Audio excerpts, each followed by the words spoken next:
أعوذ بالله من الشيطان الرجيم بسم الله الرحمن الرحيم ونعوذ بالله من شرور أنفسنا وسيئات أعمالنا من يهده الله فلا مضل له ومن يضلله فلا هادي له أشهد أن لا إله إلا الله وحده لا شريك له وأشهد أن محمدا عبده ورسوله أما بعد فإن أصدق الحديث كتاب الله وخير الهدي هدي محمد صلى الله عليه وسلم وشر الأمور محدثاتها فإن كل محدثة بدعة وكل بدعة ضلالة وكل ضلالة في النار أما بعد. Hadirin kaum muslimin rahimani wa rahimakumullahu jami'an.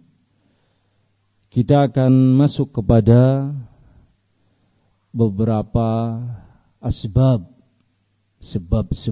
azabul kubur. Azab kubur. Yang ini kita kedepankan mengingat waktu yang tinggal sedikit. Dari sini kita dapat dalil tentang adanya azab kubur dan sebab-sebabnya.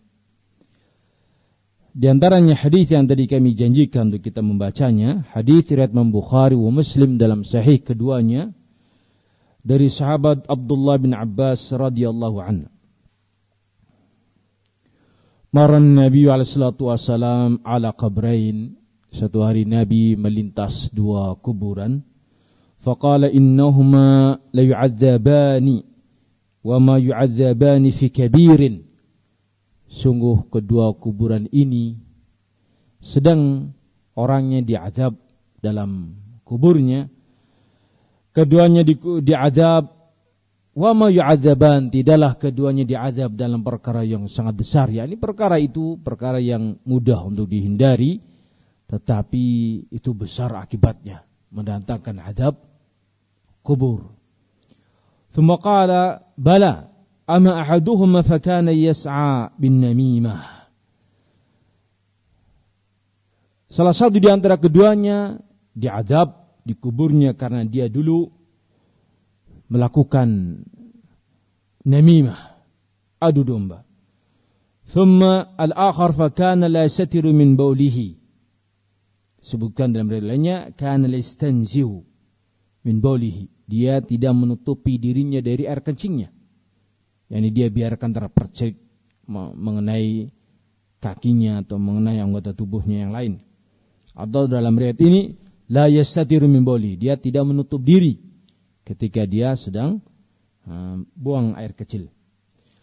Thumma akhadha, kemudian Abdullah bin Abbas mengatakan Rasul mengambil akhda'udan, satu pelepah kurma yang rudban, yang masih basah, fakassarahu bisintnain. Beliau kemudian membelahnya menjadi dua belahan. Thumma gharaza kull wahid minhuma ala qabrin. Thumma qala la'allahu yukhaffaf anhuma ma lam yabsa. Rasulullah menancapkan pada dua kuburan tersebut dua pelepah kurma tadi. Kemudian Rasul mengatakan semoga mudah-mudahan diringankan kuburnya malam yabsa, sebelum dua pelepah kurma ini mengering. Di sini ditetapkan adanya azab kubur. Nabi sudah memberitahukan itu kepada para sahabatnya. Nabi melihat itu dan mendapati itu. Dan itu terjadi sekarang ini. Yakni diazab di alam kubur, barzakh. Ini belum masuk ke alam akhirat. Belum mahsyar. Ini masih di alam apa? Kubur. Dan disebutkan pula di sini ada sebabnya.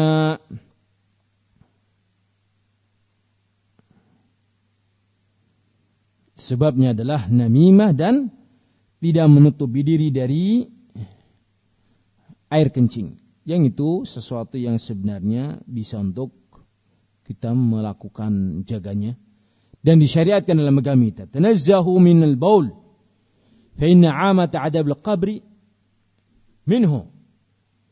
Rasulullah SAW dari sahabat Anas bin Malik radhiyallahu an. Anas bin Malik menyebutkan hadis Nabi tanazzahu minal baul fa inna 'amata 'adzabil qabr minhu. Bersucilah kalian dari air kencing. Perintah. Karena keumuman adab kubur itu sebabnya adalah dari perkara itu. Jangan diremehkan air kencing anak. Ini bukan air kencing kita saja, air kencing dan minal baul. Baulnya anak. Wah, ini masih kecil, enggak apa-apa. Jangan. Siapa bilang itu enggak apa-apa? Hatta bayi yang masih menyusu dan tidak makan apapun kecuali ASI, itu tetap hukumnya najis. Siapa yang mengatakan tidak najis? Cuman bedanya adalah dalam mensucikannya. Yurashu min baulil ghulam wa yughsalu min bainil jariyah. Diperciki air kencingnya bayi laki-laki yang belum makan apapun kecuali ASI, dan dicuci layaknya mencuci pakaiannya orang yang dewasa ketika terkena air kencing, walaupun itu kencingnya al-jariyah, bayi, wanita atau perempuan yang walaupun belum makan apapun kecuali ASI. Tidak diambil pemahaman bahwa air kencingnya bayi laki-laki yang belum makan apapun kecuali ASI tidak najis. Itu tidak diambil seperti itu. Tetap hukumnya apa? Najis. Cuman cara dalam pembersihannya berbeda. Agak diringankan, tapi tetap dibersihkan. Tercacar air kencing, anaknya kencing di sebelah sana, kemudian dibopong, tercacar. Tanazzahu minal baul. Bersihkan air kencing itu. Jangan dianggap sepele. Fa inna 'amata 'adal kubur minal baul. Hadirin kaum muslimin, Nabi kita alaihi salatu wasalam aktsar adzabul qabr minal baul. Disebutkan oleh Nabi kebanyakan azab kubur adalah karena al-baul. Kemudian berikutnya adalah permasalahan utang. Utang piutang. Ada beberapa riwayat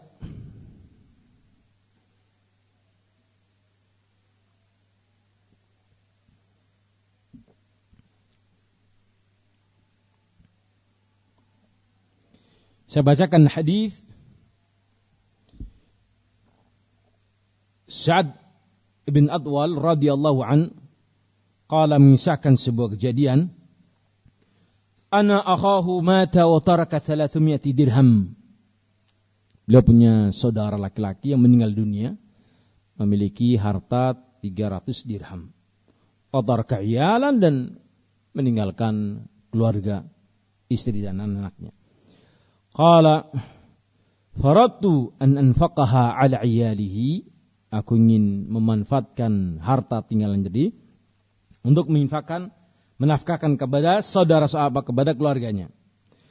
Qala faqala an-nabiyyun sallallahu alaihi wasallam, inna khaka mahbusun bidainihi. Rasul mengatakan kepadaku, saudaramu sekarang ini dia mahbus.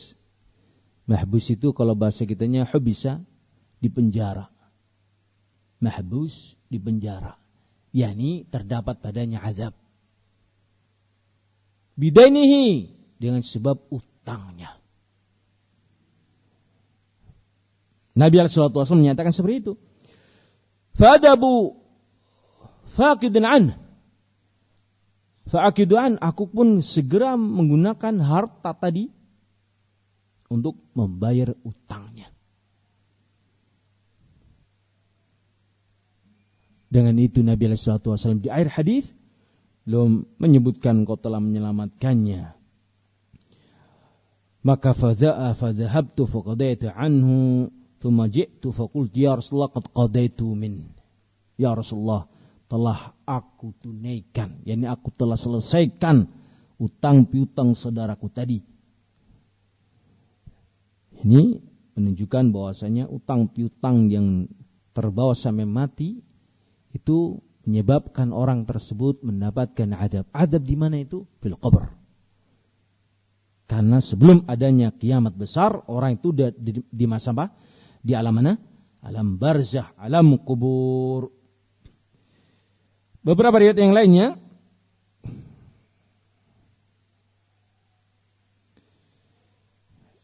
qala Rasulullah sallallahu alaihi wasallam, innahu ma'surun bidainihi 'anil jannah. Wa fil hadits alladhi yarwihi Samur bin Jundub, anna Nabi sallallahu alaihi wasallam shalla ala janazatin wa firyatin shalla subh. Falamma sarafa qala, ahuna min ali fulanun ahad. Ketika itu kata Samur bin Jundub, kami menyolati jenazah. Tiba-tiba Nabi sallallahu alaihi wasallam disebutkan salat subuh, kemudian hendak menyolati salat jenazah. Nabi bertanya, apakah ada di antara hadirin ahlu fulan, keluarganya orang ini? Nabi bertanya bukan hanya sekali. Fasakata lakum, enggak ada yang ngomong. Wa kana idza ibtada min syai' sakatu. Nabi mengulangi lagi. Nabi mengulangi beberapa kali, tapi mereka tetap diam. Faqala dzalika miraran. Nabi bertanya, ada keluarga orang ini? Ada keluarga orang ini? Siapa di antara kalian yang masih ada family dengannya? Miraran. Nabi menunjukkan betapa pentingnya pembahasan ini. Tentang utang piutang. Thalathan la yajibu ahad. Sampai 3 kali dan tidak seorang pun di waktu itu menjawab aku keluarganya. Diam. Faqal dzalika miraran thalatha marra yajibu ahad. Disebutkan faqala rajulun huwa dzaka. Ada orang kemudian mengatakan, ya Rasulullah, itu familinya ada fulan. Sudah terpaksa sebutkan. Ini ada apa? Ini penting nih. Dzaka rajul, itulah orangnya Rasulullah. Qala faqama rajulun yajri zarahu min ma'akhirin nas. Datang orang itu pun kemudian datang kepada Nabi dari belakang. Faqala lahu Nabi sallallahu alaihi wasallam, "Ma mana'aka min al-marratain al-awwalain an takuna ajabtani?" Apa yang menyebabkanmu tidak mau menjawab pertanyaanku 2 kali tadi yang pertama? Nabi sempat memberikan tambih. Ini penting ini. Yang akan disampaikan penting ini, bukan perkara yang ringan. 2 kali saya sebutkan, tidak ada yang menjawab. Sekarang baru ketika orang mengatakan, itu orangnya, baru maju ke depan. Sampai seperti itu Nabi SAW. Karena pentingnya pembahasan ini. Faqala, maka Rasul mengatakan, ama inni lam unawih bismika illa li khair. Tidaklah aku menginginkan kamu kecuali untuk kebaikan. Inna fulanan lirajul minhum ma'surun bidainihi 'anil jannah. Si fulan ini terhalang masuk dalam surga karena utangnya. Terhalangi dia masuk minal jannah bidainihi. Fa in syi'tum fakiduh. Kalau kamu mau, bebaskan dia dengan cara lunasi utangnya. Fakiduh, bebaskan dia. Wa in syi'tum faslimu lahu ila adzabillah. Kalau kamu enggak mau menyelamatkan, ya sudah, serahkan dia kepada azab Allah. Orang yang masih hidup, alhamdulillah, dengan nas ini bisa membantu saudaranya, familinya, temannya, tidak mesti harus keluarganya. Kita memiliki harta, saudara kita berutang sampai mati, di mana memang dia kerepotan hidupnya, butuh bantuan dan dia berutang sampai mati, belum sempat membayar, dan pihak yang diutangi masih tetap meminta untuk dilunasi. Pihak yang diutangi juga butuh, minta kepada ahli warisnya repot untuk gimana ini. Rasul mengatakan, kalau kamu ingin menyelamatkan si fulan ini, bayari utangnya, lunasi. Kalau kamu menginginkan juga untuk membiarkannya, faslimuhu ila adzabillah, biarkan dia disiksa. Silakan. Ini menunjukkan kepada kaum muslimin bahwasanya utang itu terbawa sampai akhirat. Urusannya besar, bukan perkara yang ringan. Bisa difahami hadirin? Kemudian hadis yang berikutnya, sebuah riwayat yang panjang. Nabi SAW menyebutkan dalam kitab hadis Sahih Bukhari, ففي صحيح البخاري عن سمر bin Jundub qala. Barakallahu fikum, coba lihat nas yang tadi kita baca dari awal sampai yang terakhir tadi menyebutkan bahwa azab kubur itu bukan hanya menimpa musyrikin dan kafirin saja. Bukan hanya musyrikin wal kafirin saja. Yang disebut orang ini kana yamshi bin namimah wa kana la yasanji min bawlih. Orang ini diadab karena namimah, adu domba. Orang ini diadab karena permasalahan air kencing. Kalau dia musyrik atau kafir, tidak akan disebut karena faktor itu. Maka baru menyebutkan, di antara kitab Al-Kabair menyebutkan, ini orang muslim, bukan kafir. Ahlu tauhid, bukan musyrik. Tetapi diadab. Fana'udzubillahi min dzalik. Sehingga janganlah kita menganggap remeh hutang. Orang yang hutang ini saudara, seorang muslim dia, ma'zurun bidainihi minal jannah, dia terhalang masuk dalam surga karena apa? Bidainihi, hutangnya. Muslim dia, bukan kafir. Maknanya bahwa al-kabair, dosa-dosa besar, was-saghair, janganlah kita remehkan. Itu berimbas juga pada kehidupan kita ba'dal maut, setelah kematian. Bisa difahami hadirin? Nah, dalam riwayat yang panjang yang akan kita baca ini, yang masih setengah jam lagi insyaallah Isya, 7:4 kalau nggak salah ya. Akan kita dapati dzunub wal ma'asi, dosa-dosa dan kemaksiatan yang itu bukan kekafiran dan bukan pula kesyirikan. Kalau kesyirikan dan kekafiran jelas. Kita baca dalam hadis Sahih Bukhari, Imam Bukhari menyebutkan dalam sahihnya dari sahabat Samur bin Jundub radhiyallahu an, qala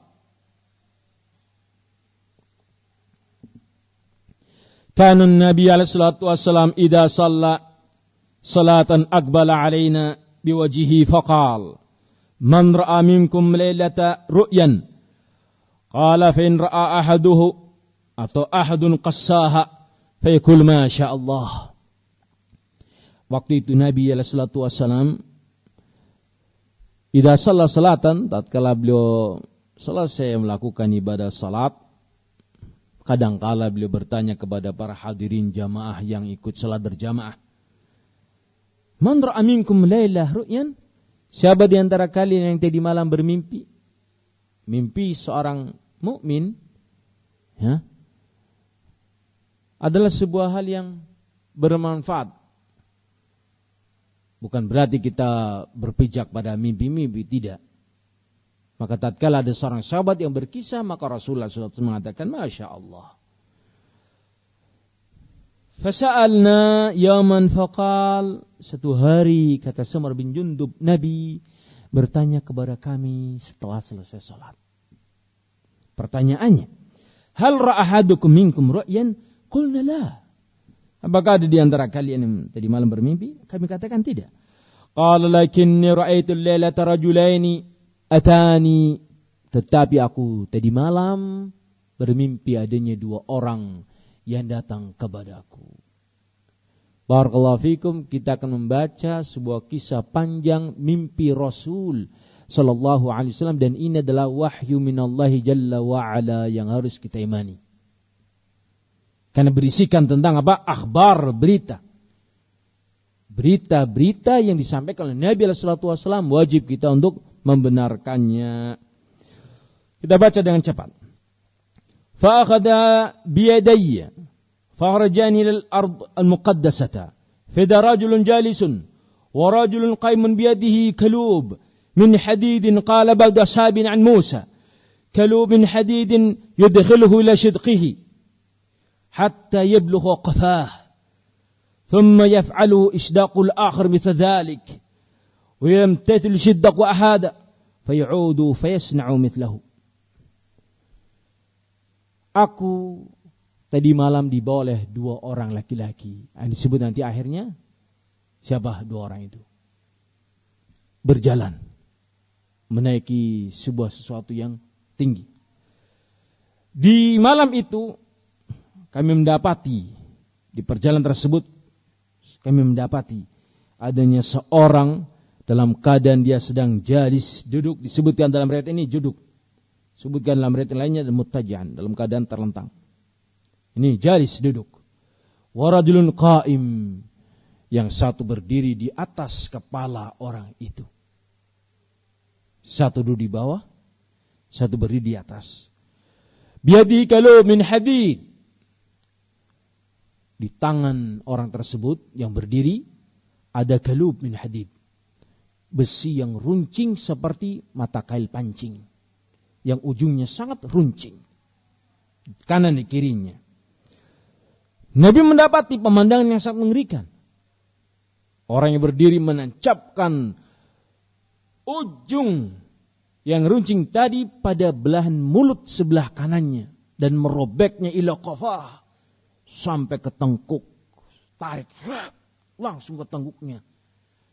Dimasukkan pula ke dalam hidungnya, masuk, tarik sampai ke tengkuknya, demikian pula matanya. Terus berpindah ke kiri, dilakukan seperti ini di kanan. Ketika kiri sedang dilakukan seperti itu, kanan dalam keadaan sudah siap kembali untuk dirobek lagi. Begitu seterusnya kondisinya. Ini hadab. Maka Nabi SAW qultu ma hadha, ada apa ini? Qala intalik.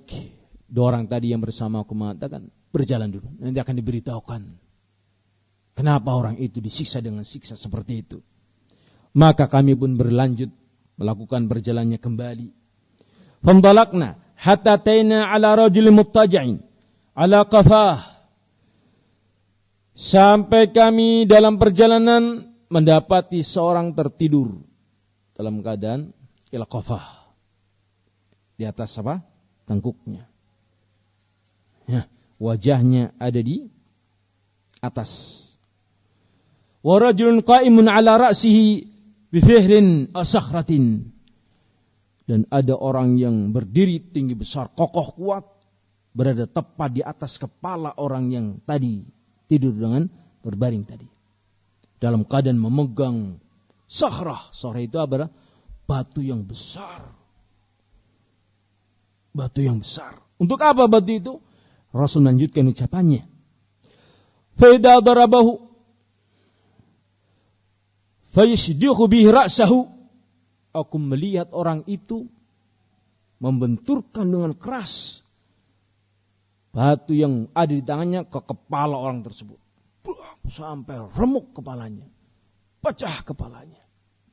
Yashdahu, pecah kepalanya. Batu tersebut menggelinding. Darabahu, setelah dibukul, tadadahal hajar. Hajar itu pun menggelinding. Fantalaqi ilaihi liya'khudahu. Orang itu pun kembali mengambil batu tersebut. Fala yarji illa hadha hatta yaltathim ra'suh. Orang itu tadi, dapat orang itu kepalanya sudah berwujud kembali utuh. Benturkan lagi, digebuk lagi dengan batu itu, pecah. Batunya menggelinding lagi, diambil. Orang itu sudah lagi kembali utuh kepalanya. Begitu terus. Ila yaumil qiyamah, sampai yaumil qiyamah. Azab, siksaan. Siapakah dan mengapa dia diadab seperti itu? Akan ada jawabannya insyaallah di akhir hadis. Qala Qultu man hada? Qala intalik. Aku bertanya, siapakah orang ini? Kenapa disiksa seperti itu? Dua orang itu mengatakan intalik. Pergi dulu, lanjut. Berjalan lanjut. Fantalaqna ila thaqibin mithlu tan-nur. Kami dapati dalam perjalanan kami adanya ruangan yang itu kalau bahasa kita tanur. Tanur itu ruangan untuk membakar roti. Kalau kita oven apa ya bahasa sekarang ini? Oven. Kalau tanur itu di negeri Saudi sana untuk membakar tamis. Ruangan yang terbikin dari semen begitu, dari tanah. Di bawahnya ada api yang menyala, menyembur. Ruangan tersebut panas, begitu sudah panas, dan roti yang sudah siap ditempelkan di dinding-dinding ruangan yang sudah panas itu. Roti itu akan mengembang, kemudian bisa dimakan dengan ful atau adas atau yang lainnya. Itu furun namanya, tanur. Ketika itu, a'lahu dikin wasfalhu wasi', yatawaqadu tahtahu naran. Furan itu atau oven itu bentuknya atasnya runcing, bawahnya lebar. Atasnya sempit, bawahnya lebar, sepertiga. Seperti itu gambarnya. Ketika itu aku melihat dinyalakan api yang besar di bawah tanur tersebut dan aku mendengar suara lengkingan di dalamnya. Fida biha rajulun wa nisa, aku melihat rijal wa nisa urat. Di dalam tempat itu terlihat laki-laki perempuan yang banyak sekali.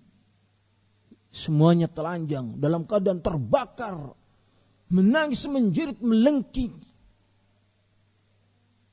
Dibakar. Api yang besar, bukan api kompor. Api yang besar, neraka ini.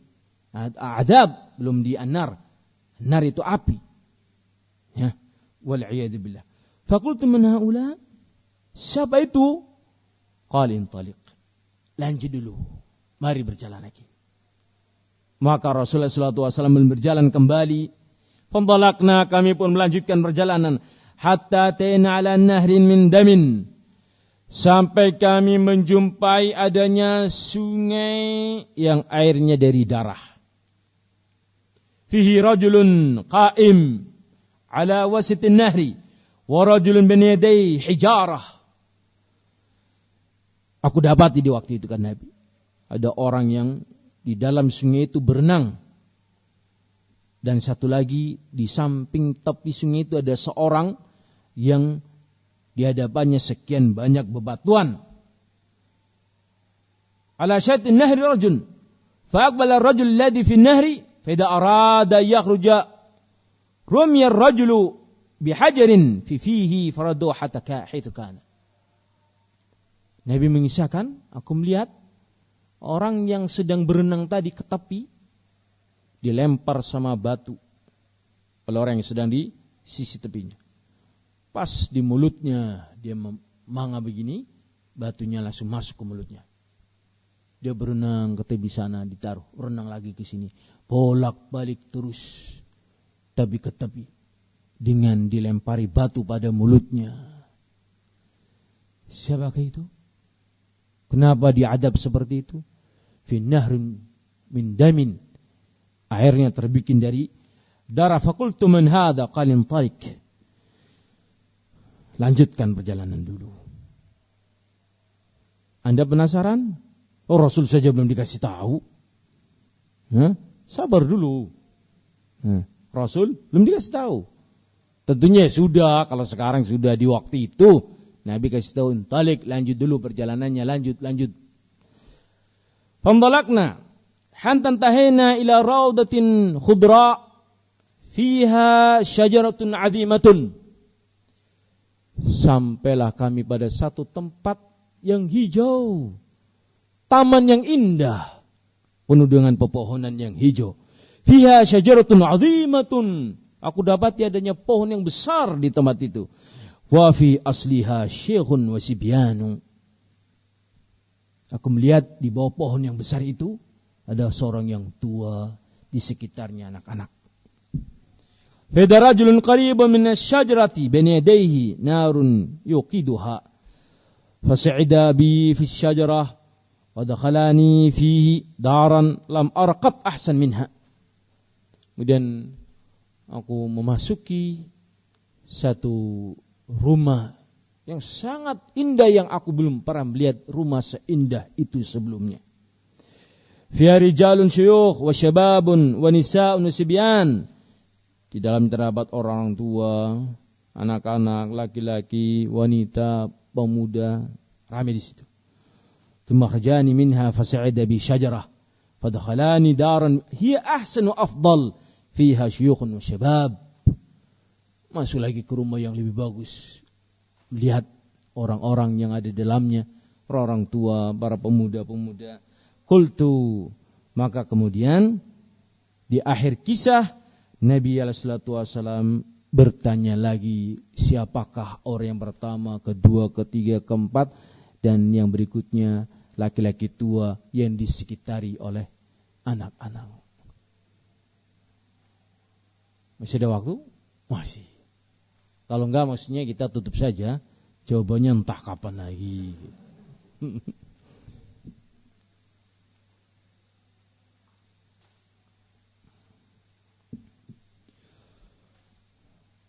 Faqala qultu fakhbirani amma ra'aitu. Maka dua orang tadi pun mengabarkan kepadaku apa yang aku lihat selama itu. Qala, keduanya mengatakan, ammal ladzi ra'aitahu yushaqqu shidquhu. Adapun orang yang engkau lihat mulutnya dirobek tadi. Dia adalah para kazzab, para pendusta. Yuhaddithu bil kadhibati fatuhmalu anhu hatta tablughul afaq. Dia berdusta dan kedustanya tersebar kemana-mana sampai ke ujung dunia, ke penjuru dunia. Kadzdzab wa kaum muslimin, berdusta itu termasuk dari al-kabair, dosa besar. Apalagi kalau berdustanya atas nama agama, itu lebih besar lagi dosanya. Nabi sallallahu alaihi wasallam menyatakan, man kadzdzaba alayya muta'ammidan falyatabawwa maq'adahu minan nar. Barang siapa yang dia berdusta atas namaku, yakni dia menyampaikan kata-kata yang disandarkan kepada Nabi sallallahu alaihi wasallam, padahal itu bukan ucapan Nabi, bukan ajaran Nabi. Dia berbohong kepada umat, Rasul mengajarkan begini, Rasul berucap seperti ini. Padahal tidak.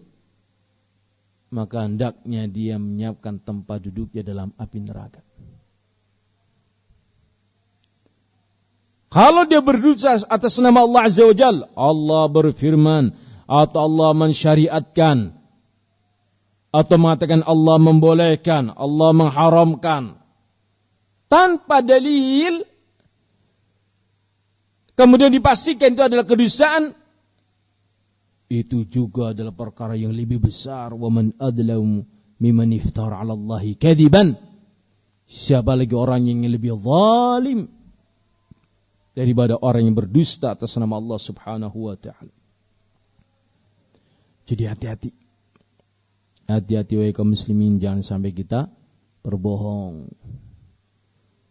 Nah, riwayat ini, hadis ini wahai kaum muslimin adalah berkaitan dengan kebohongan secara umum. Fakadzabun, pendusta, yuhaditsu bil kadzibati, dusta itu yajuru ilal fujur, menyeret pada keburukan lagi. Wa iyyakum wal kadhiba fa innal kadhiba yahdi ilal fujur. Hati-hati dari sifat bohong, karena bohong itu menyeretmu jatuh pada perbuatan dosa. dan dosa menyebabkan masuk ke dalam an-nar. Fa na'udzu billahi min dzalik. Hati-hati dari sifat yang satu ini kaum muslimin. Ahlul bid'ah itu masuk pada kategori berdusta atas nama Allah dan Rasulnya. Ketika mereka mengatakan ini adalah syariat Allah, padahal itu bid'ah.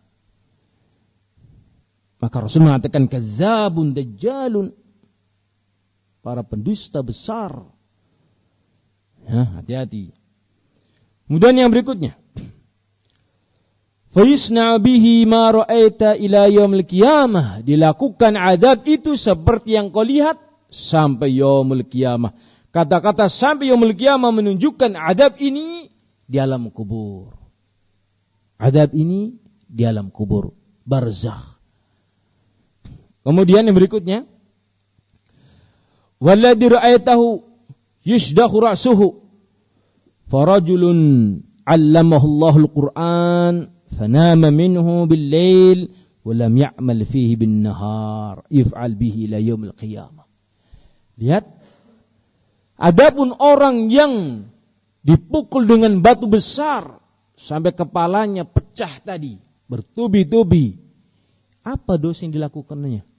Dia membaca Al-Quran di malam hari, dia membaca Al-Quran, fanama anhu lail, kemudian dia tidur di malam hari, walam ya'mal fihi bin-nahar, namun dia tidak mengamalkan Al-Quran di waktu siang harinya.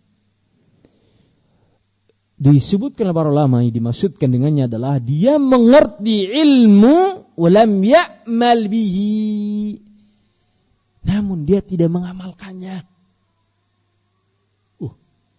Resiko berarti ya. Mending gak usah tahu.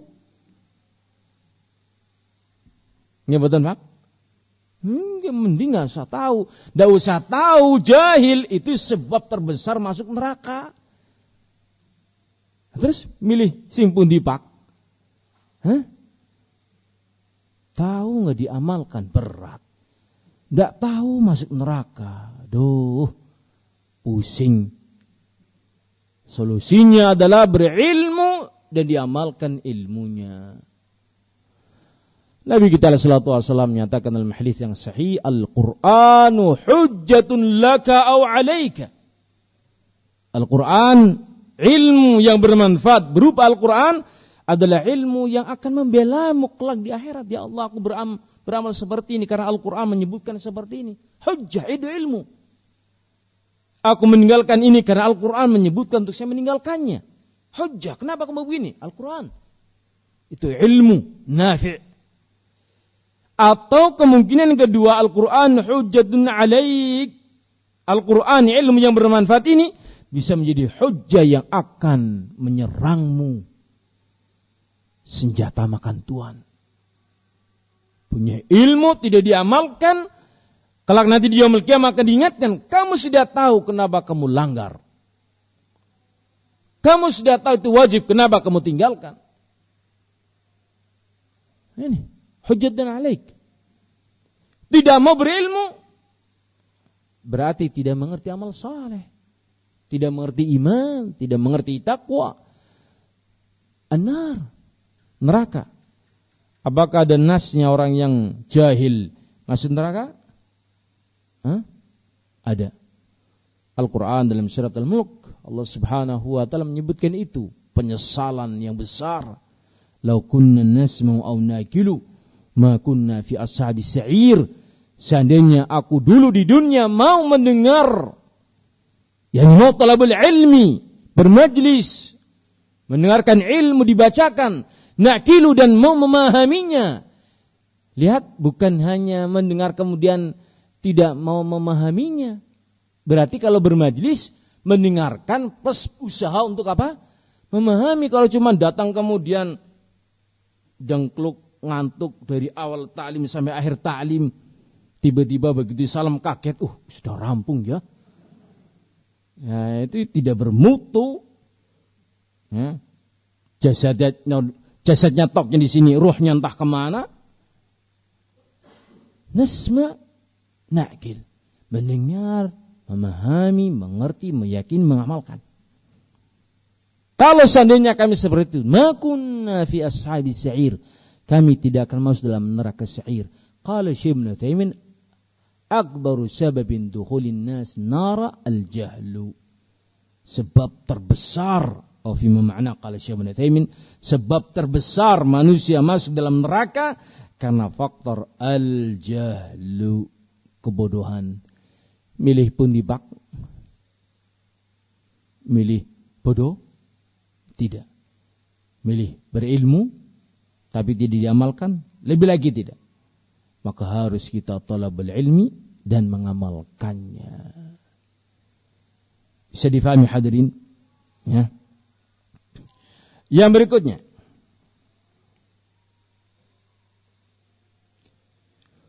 Walladhi ra'aitahu fi thaqabi humuz zinat. Adapun yang kau lihat orang-orang yang di dalam tenur oven tadi, yang atasnya sempit, bawahnya lebar, laki-laki perempuan, urat, telanjang tanpa berpakaian, mereka adalah zinat, para pezina. Diadab dengan adab yang dahsyat seperti itu. Waladhi ra'aitahu fin nahri, adapun yang kau lihat orang yang berenang di sungai min damin, dari darah, itu adalah akilur riba, pemakan riba. Na'udzubillahi min dzalik. Akhir zaman itu diantara cirinya adalah intisyaruz zina, merebaknya perzinaan dan ribawi yang begitu dahsyat di tengah-tengah masyarakat. Di zaman kita ini, kelihatan. Tereng ya? Ya 2 menit lagi nggak apa-apa lah. InsyaAllah sampai akhir. Zina sekarang ini menjadi sebuah sesuatu yang merebak di mana-mana, tingkat SD, SMP, SMA. Bahkan kalau masih ada orang zaman sekarang ini perawan, itu masih dipertanyakan. Berarti orang payu. Na'udzubillahi min dzalik. Tsumma na'udzubillahi min dzalik. Kacau balau kehidupan itu. Yang sudah memiliki suami atau istri selingkuh karena enggak puas dengan pasangannya. Na'udzubillahi min dzalik. Kacau. Prostitusi yang terselubung, yang dilokalisasikan. Na'udzubillahi. Mengerikan. Ya. Sudah adzan Pak. Bagaimana nih? Lanjut, tinggal sedikit. Ya, tinggal sedikit. Nanggung ya. Saya bacakan cepat. Walladhi ra'aitu fin nahar akulu riba, pemakan riba. Wasyikh fi asli syajarah Ibrahim. Orang tua yang berada di bawah pohon yang besar tadi yang kau lihat adalah Ibrahim, Nabi Ibrahim alaihi salatu wassalam. Wasibyan haulau auladun nas. Anak-anak yang ada di sekitarnya Ibrahim adalah anak-anaknya manusia. Dalam sebuah riwayat disebutkan auladul muslimin matu alladhi matu hum sighar. Anak-anaknya kaum muslimin yang meninggal dunia dalam keadaan masih kecil sebelum baligh. Para ulama sepakat mereka pasti surga. Sebutkan Syekh Ibnu Utsaimin, mereka tanpa ditanya man rabbuka man nabiyuka ma dinuka, masih surga. Nah, kemudian beliau melanjutkan ucapannya, beliau melihat ruangan-ruangan tadi, wadarul ula allati dakhalta amatul mu'minin, ruangan yang penuh dengan manusia yang indah tadi adalah jannah, dan seterusnya dan seterusnya. Hadirin kaum muslimin rahim jami'an, ini hadis-hadis yang menyebutkan adanya adzabul kubur yang mutawatir, Bukhari, Muslim, yang tidak ragu akan kesahihannya. Itu semuanya kaum muslimin akan kita lalui. Alam barzakh. Kapan itu? Yang menghalanginya hanya al-maut saja. Begitu orang itu mati, langsung dia sudah masuk ke alam apa? Barzakh. Begitu dekatnya barzakh dengan kita. Maka mari kita persiapkan dengan kita memperbanyak amal saleh, bertobat kepada Allah Subhanahu wa taala agar kita beruntung dan mendapatkan kenikmatan di alam kubur kita masing-masing. Amin ya rabbal alamin. Wallahu alam bissawab. Subhanakallahumma bihamdika asyhadu an la ilaha illa anta astaghfiruka wa atubu ilaik. Assalamualaikum warahmatullahi wabarakatuh. غرباء غرباء غرباء غرباء الحمد